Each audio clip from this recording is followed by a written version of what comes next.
Donatella, you've just returned from Syria where you've been on the ground and seen what's going on there firsthand. Can you tell us what you've seen? I was in 23 different towns and villages in the north of the country, in the Idlib, Aleppo provinces, in the Jabal al-Zawiya area.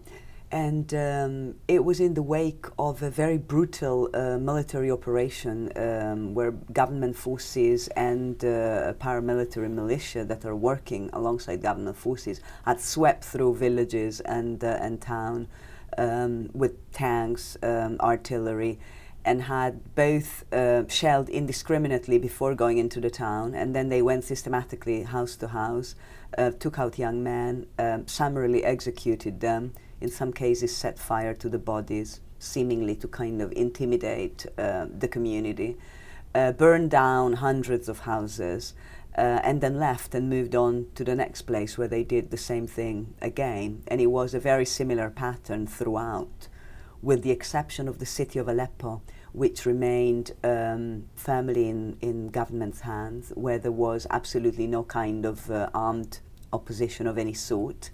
It was just peaceful demonstrations with demonstrators being shot at. I saw that with my own eyes. Can you tell us about the role thus far of the international community? What has it done, not done? What should it do? The international community has really spectacularly failed to address the situation in Syria when it was less complicated over a year ago at the beginning, when it would have been realistically possible to put effective pressure on the regime to prevent the worst abuses, the worst excesses that we've seen happening over the last year and that have created so much hatred and made the situation much more difficult to resolve. So the situation has now moved on to another phase. It's no longer just security forces shooting peaceful demonstrators, as was in the beginning. It's now open arm conflict. What would be very useful at the moment would be to have a UN mission there with a mandate and the necessary capacity to investigate human rights abuses, including war crimes and crimes against humanity. The UN mission there was a case of too little and too late. It went with a mandate to monitor a ceasefire that did not exist and was clearly not going to happen. We know it's been lethal, without question. Do we know specifically how the Syrian military has been engaging? It started at the beginning of the year when they used helicopters in some cases.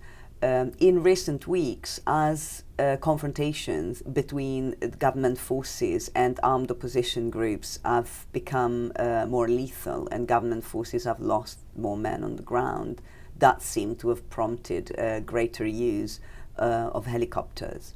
Not just helicopter for surveillance, but have been firing from helicopter. We're also seen reports and heard reports of fixed-wing aircraft having been used. There have been reports of cluster munition. Obviously, a lot of that needs to be verified on the ground. But you sense a pattern of escalation. There is no doubt that there has been a pattern of escalation from day one.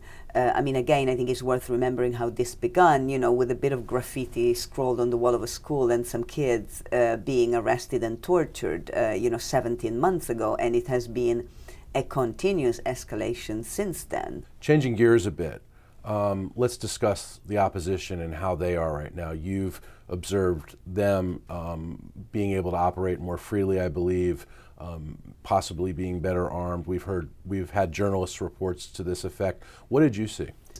Government forces were controlling the main roads, and armed opposition were by and large controlling the smaller roads, other routes. In the rural areas, which is the majority of the country, government forces were surrounding most towns and villages, but they were not holding them, so to speak. They could go in any time, but they were not present inside. The way that government forces have operated has been that they go in to a given town and village with overwhelming force. I mean, sometime we're talking 70, 80 tanks for, a fairly small town of maybe 20, 30,000 people.